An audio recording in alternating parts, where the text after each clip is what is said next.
उसके अंदर operating system नहीं है अभी, मतलब कि इवन सेमेस्टर चल रहा है कि 6th सेमेस्टर 4th सेमेस्टर, तो उसके अंदर ऑपरेटिंग सिस्टम नहीं आ रहा अभी। तो यूनिक्स के ऊपर एक वीडियो बनाई जाए, ये आया अभी कमेंट के अंदर। तो इसी को देखते हुए मैंने अभी इसको साइड में रख दिया ऑपरेटिंग सिस्टम को, और अब हम आज से यूनिक्स के ऊपर लेक्चर बनाना स्टार्ट करेंगे। और एक लास्ट ड्रॉबैक क्या आई थी, एक और कमेंट आया था कि जो भी मैं वीडियो डालता हूँ ना उसकी थोड़ी क्वालिटी कम है, तो नोट्स अच्छी तरह से दिखते नहीं, एक्सप्लेनेशन अच्छी तरह से समझ आ जाती है, बट जो नोट्स है ना वो दिख नहीं रहे। तो उसका भी सोल्यूशन मैं आपके लिए लेके आया हूँ। अब हम कैसे करेंगे डिस्कस, नोट्स शेयर करेंगे with the help of PPT, वहां पे स्क्रीन रिकॉर्डिंग करेंगे और उसके थ्रू आपको एकदम एग्जैक्ट क्लैरिटी के साथ दिखेगा, और कितना एग्जाम के अंदर लिखना है वो भी पता चल जाएगा। तो विदाउट वेस्टिंग योर टाइम, आज जो हमारा नया टॉपिक है वो है यूनिक्स के ऊपर। तो यूनिट फर्स्ट है, जिसके अंदर फर्स्ट टॉपिक है जो हमारा हिस्ट्री ऑफ द यूनिक्स। अब आज हम करेंगे कि हिस्ट्री क्या है यूनिक्स की। ये भी क्वेश्चन बहुत बार एग्जाम में आता है कि हिस्ट्री क्या है यूनिक्स की, उसके ऊपर डिस्कस करते हैं। तो without wasting your time let's start and move forward. ठीक है, तो चलते हैं अभी हिस्ट्री के ऊपर। हाँ जी, वीडियो को आगे देखने से पहले लाइक शेयर सब्सक्राइब जरूर करें, क्योंकि ये सारा टाइपिंग मैंने खुद अपने हाथ से किया है नोट्स को देख के, तो इसमें बहुत टाइम गया है। तो चलते हैं अभी हिस्ट्री क्या थी यूनिक्स की।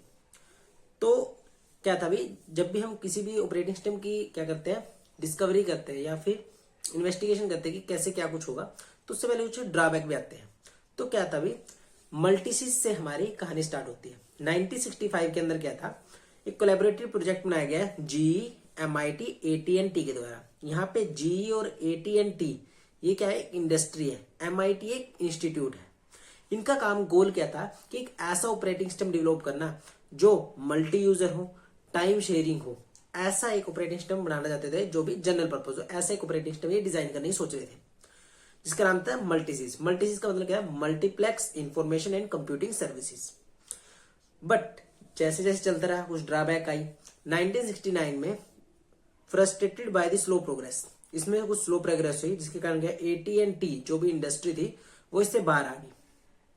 अब फर्दर क्या हुआ देखो, नेक्स्ट क्या हुआ 1970 में। 1970 के अंदर क्या हुआ, Thomson along with Dennis Ritchie, Dennis Ritchie को तो आप सभी जानते हो जो सी लैंग्वेज के फादर है, उसने क्या किया, rewrote Unix for a new PDP-11।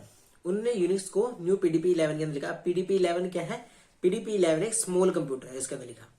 उसने क्या किया, इसके अंदर बहुत सारे टूल्स ऐड किए, लाइक एडिटर हो गया, शेल हो गया, कुछ कमांड्स यूज करी, RM, CAT, CP, इनका यूज किया। ठीक है, उसके बाद क्या हुआ, बी लैंग्वेज आई। आपने सी की जो हिस्ट्री है वो तो पढ़ी है अच्छी तरीके से, कि सी लैंग्वेज से पहले बी लैंग्वेज आई थी। तो 1972 में थॉमसन ने क्या किया, wrote a be very simple programming language. He got it going on the PDP-7 because Fortran would not work for me. उस समय फोर्ट्रेन नहीं आई थी, तो उन्हें PDP-7 का यूज किया था। He wanted rewrite Unix in high level language. ये यूनिक्स को हाई लेवल लैंग्वेज में लिखना चाहते थे, ताकि कोई भी बंदा इसको आसानी से समझ सके। 1972 में रिची यूज द PDP-11, वही स्मॉल कंप्यूटर का यूज हुआ, and at type with B. इसने क्या किया, PDP-11 के अंदर बी को यूज कर लिया और उसका नाम दे दिया क्या, न्यू बी। अभी सी नहीं आई, अभी न्यू बी रखा है। Then he wrote the compiler, तब उसने उसके बाद कंपाइलर लिखा। Then C programming language was born. C was design simple and portable थी। ठीक है, इतनी बात सिंपल थी। अब यहाँ पे सी लैंग्वेज की डिस्कवरी हो गई, अभी डेनिस रिची ने कर दी है। उसके बाद क्या, दोबारा से रीराइट लिखना स्टार्ट किया यूनिक्स को। 1973 में रीरोट यूनिक्स यूजिंग सी लैंग्वेज। सी लैंग्वेज का यूज करके दोबारा से किसका यूनिक्स की डिजाइनिंग स्टार्ट हुई। ऑपरेटिंग सिस्टम रिटर्न इन असेंबली लैंग्वेज। अब असेंबली लैंग्वेज आपको पता है कौन सी है, अगर हमने ऐड करना है असेंबली लैंग्वेज तो हमें लिखना पड़ता है ADD ऐड, ऐसे ये असेंबली लैंग्वेज थी, जो कि क्या थी, टोटली हार्डवेयर के ऊपर डिपेंड थी।